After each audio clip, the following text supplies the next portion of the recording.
iki lho. Sakmene iki. Mosok yo gelem ta. Lho, pakaiane kuwi lho. Oh, klambine akeh. Lah ya ngono teko kene iki ya arep golek gawe padha ae kok ngono. Ya ngene. Nek kowe arep melu balaku jarah raya ning Kutaraja.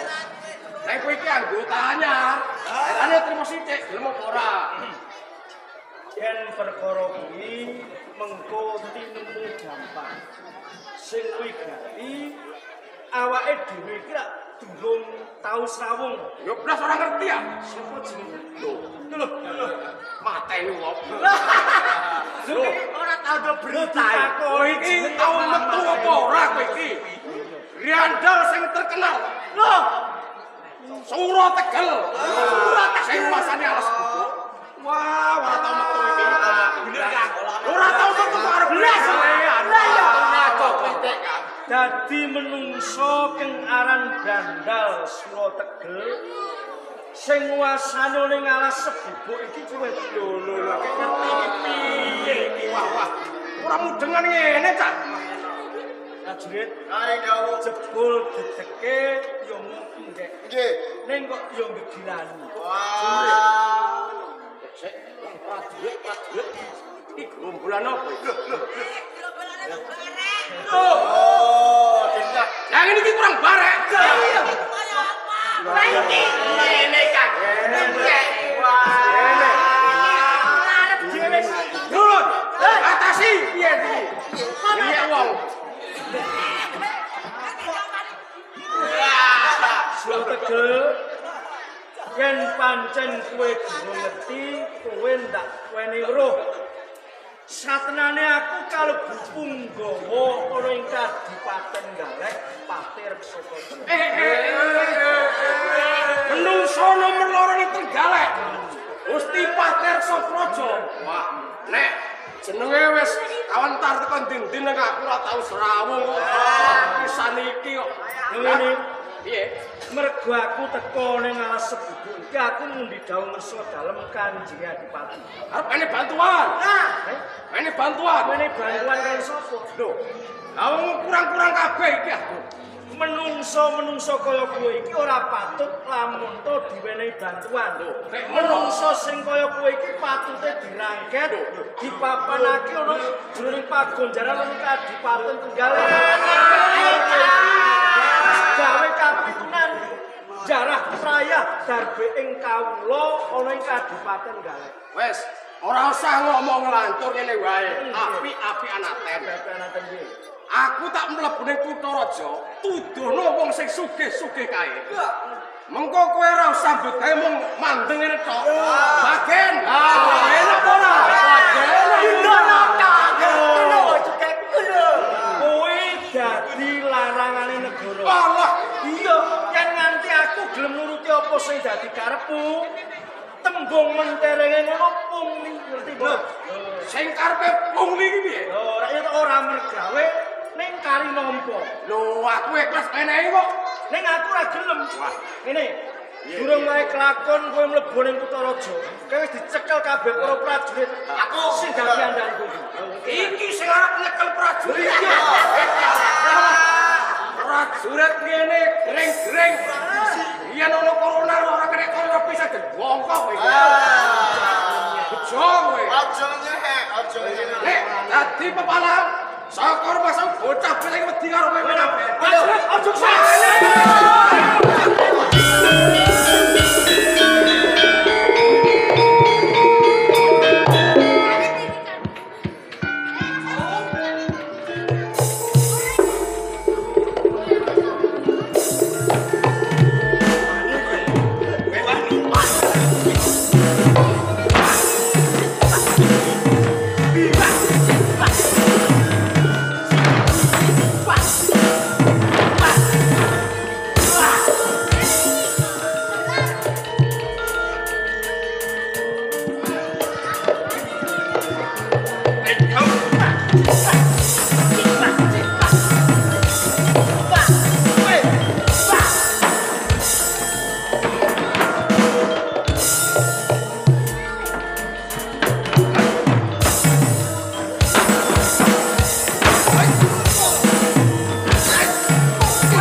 Aku kan bakal merantasi gawe. Nekat podo karo kendhat. Ini. Sewani Kang siji tok iki. wis sampean kuwi wae. Aku sing ngadepi. Iya. Waduh.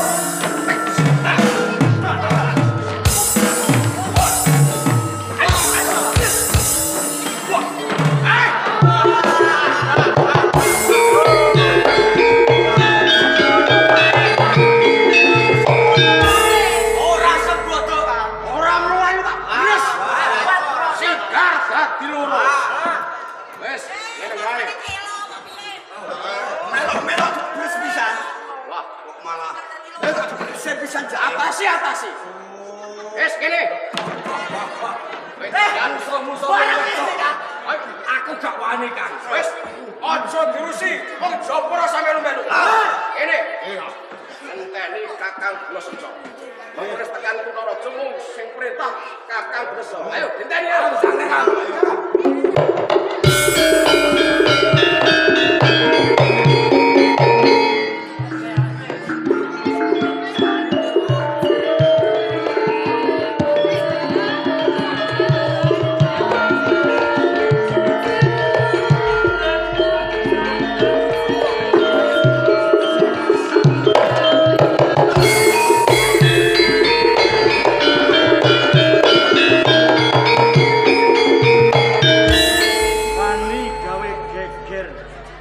Jebul wis ditoto nyusun kekuatan.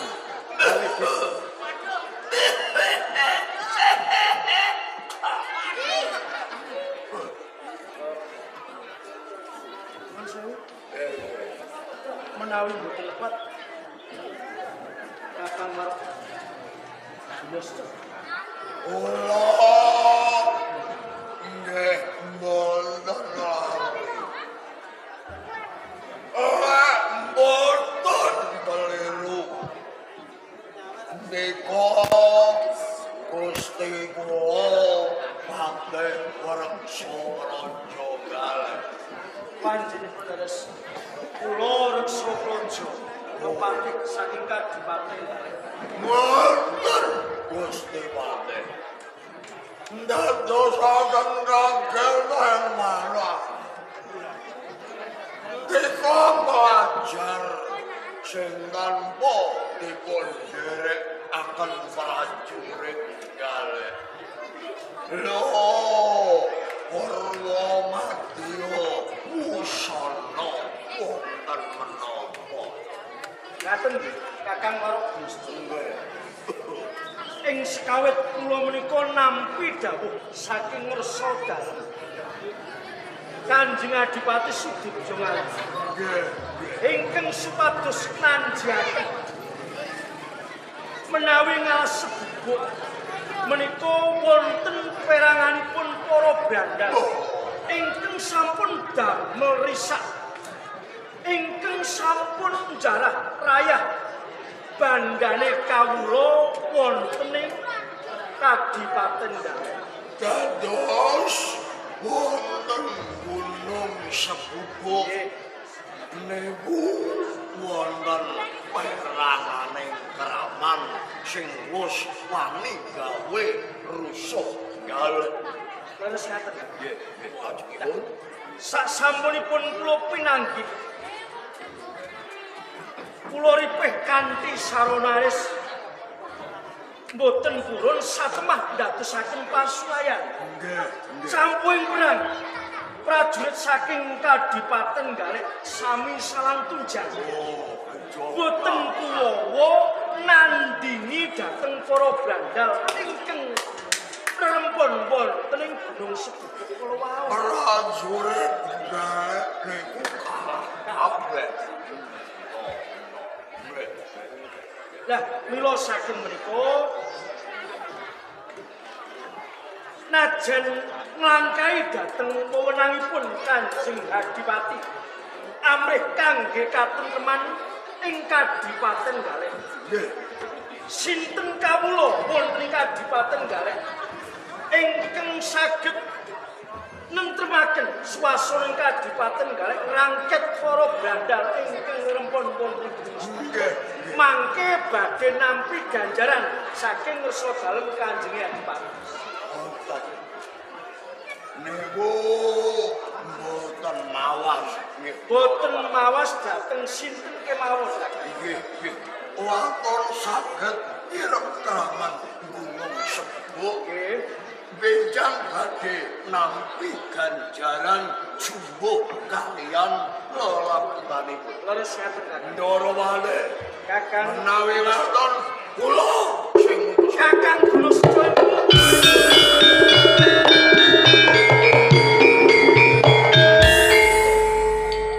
Kakang Yawuh. rumaos sumeplong saklebeting manah. Ewon dene Kakang Gunaseja pribadi ingkang nyagahi utawi mupu sayembara menika. Kados ngoten.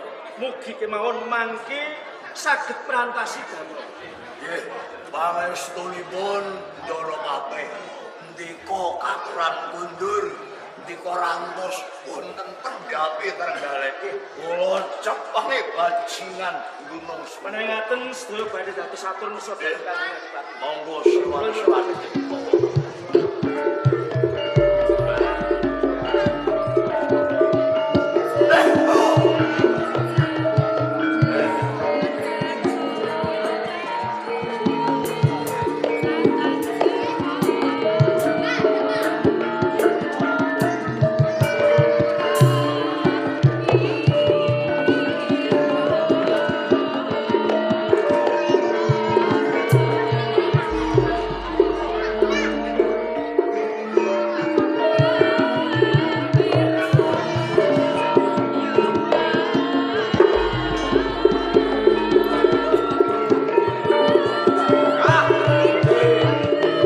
Aku iki ngrasake Kakang bingung ya pinten.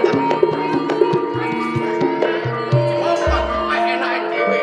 Mung kari perintah. Bayaran jaluk oke. Lho, ngene iki lho. Jane iki wis teko Kutha Raja rak dekne sing ngarahno. Lho kok ora ono ketok. Oh niki kok aku mentolo ya to. Gabak biasa ke wong kok. Ngene marak ana bir ya tengok-tengok betah. Lah ini kok ada Ayo. tapi badok. Wong kon peleran ngene. Badok. Daerahnya jaluk oke Mas. Ya apa ora? Duwe wis ora cekelan. Ora pengen mateni wong. Ini kula kok ning arep tak bacok dase. Kok badok. Bacok. Mulai wangi. Ya ketenak. Wis yen mulo jane ya. Ana wong menawa badok. Wani ora. Piye? Apa ngono wong iki wani bacok dengan apa? Ini aku piye? Lho aku wong mentalan kok ora wani. Aja emoh, iris-iris kaya buncis. Tenang ta. Cek. Wong gambaran kakel aku. Tenang. Bacok. Aku tetep dukung sampean kakel aku lah. Bocah-bocah gak melu-melu lho Kang. Ora melu-melu. Atasane dhewe. Aku yen mulo kok. Atasi dhewe. Aku sing Bacok. bacok. Bacok nek bacok kowe. Demeneng iki. Aku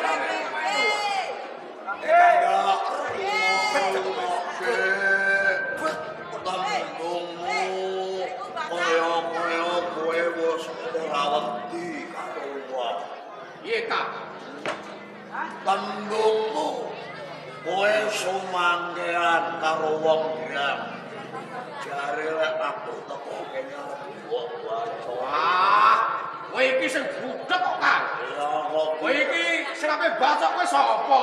ya mau Ngene lho critane iki mau. Aku bar gelut karo prajurit. Lho wis-wis aku ya saya weteng lesu.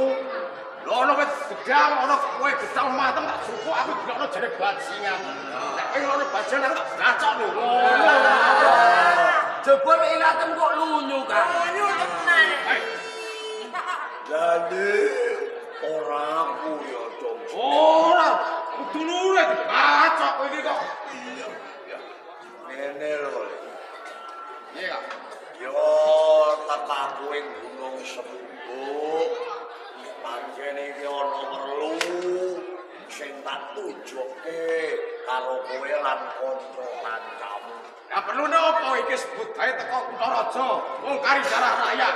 Gawene kuwi aku arep menehi kabar gembira. Lho, kok kabar iki? Wah, iki bagian itu iki. Bagian iki. Iya. Kowe besok uripmu bakal mubrah. Ya mesti kangelan kok. Pinjolin aku maneh. Lho iki untuk-untukane kangelan kok ora. Enggak geger. Bupati Debyo ngalem bingung. Tetep bingung. Ayo kene. Juwite bosah baseh. Awet rusak karo Suro Tegel andal. Percaya. Tenang. Kondang. Lho iya, Suro Tegel. Sawise ngono, Cok. Kanjenge Bupati Debyo ngalem neneke sayembara. Sayembara. Sayembara piye, Kang? Sayembarane, Cok. Sapa sing bisa ngresiki maling ing Gunung Sembuk sing anggegane Suro Tegel lek duwe anak wedok arep jak desanan. Wah, iki sayembara gadrah iki. Lho sing arep wani mlebone sayembara sapa, Eng? Soro nyawa. Wah, Nek wong galek, Cok. Aku siap. ora ono. Apa sing wani jajal kene kene? Ning wondene ana segelintir wong lho, Cok. Ngomong siji tok. Iya. Sing wani Siji kok. congke tangan. Wah, Mugo sayembara. kuwi menawa utange akeh iki. Kabutan nyaur pasrah uripe. Ya apa ora? Kamu sapa Kang Sewani? Kowe pengen ngerti. Iya, apa? Sing mugo sayembara Trenggalek aku dhewe. Loh. Drun. Bakoke demek, Drun. Panas apa adem, Drun? Jo, ya. Anyep. Anyep. Wah. Piye iki? Kowe iki ora ngelindur to, Kang? Melindur piye to, Jo? Lho, aku biyen iki asline wong apik, Kang. Ya. Mbok warai carane ngerampok, grandal, begal, bareng saiki pinter kok kon leren. Sing mbok arep iki piye? Ngene lho, Jo. Kowe kuwi lek mikir aja nganggo jempol. Lek mikir kuwi nganggo bathuk. Kowe biyen ora iso maling. Yo, Kowe takon dadi maling. bener. Takon gawe rusuh Trenggalek. Kowe takon duwe pamrih, Bro. Lah pamrih piye? Pamrihku aku pengen tanggep karo kanjenge Bupati Debyo ngalem. Iki umpama wong gatek, Cuk. Wis ketok ngengrengane. Wah. Wong kowe maling sing gawe aku. Sing nguku sayembara aku. Iki enek cara, Cuk. Carane piye? Carane etok-etok kowe tak bondo tak cekel. Ndak sowan de ing Kabupaten Trenggalek. Enake omongane, Cak. Enak dipek dhewe. Kancane kon rekoso. Ora kabeh. Oh, ngene. Etok-etok kok bondo. Diunggahno nang dopo, mesti ditakoni. Wewani ngerampok, brandal, gentuk. Iki karbu dhewe kon sing perintah. Lho, nek ditakoni ngono ora jawab sing perintah mergo kowe. Jujur kok. Yo ngene lho. Waktu yo jeneng kowe ya. Yo ngarjan kowe sing ngongkon aku ning kowe kudu bendo. Aja ngaku lek sing ngongkon kuwi aku. Tapi nek ora kondo parane aku gebuk ora bongkok piye. Oleh nganti kowe digebuke gedene Widono. Aku sing tak Lho, Nando. Ayo disekseni yo. Aku tok sing digawe iki. Yo, kowe tok. Soale kowe sing lunyu, Kang. Sing lunyu nek. Ngene. Iki enteni ning kampung. Ngono. Mengko nek wis bali kok Kutaraja. Ya. Tak gawakno inuman sing oke. Tenan lho, Kang. Mesti. Cekel lho omongane. Yo. Bener. Aja kuwatir.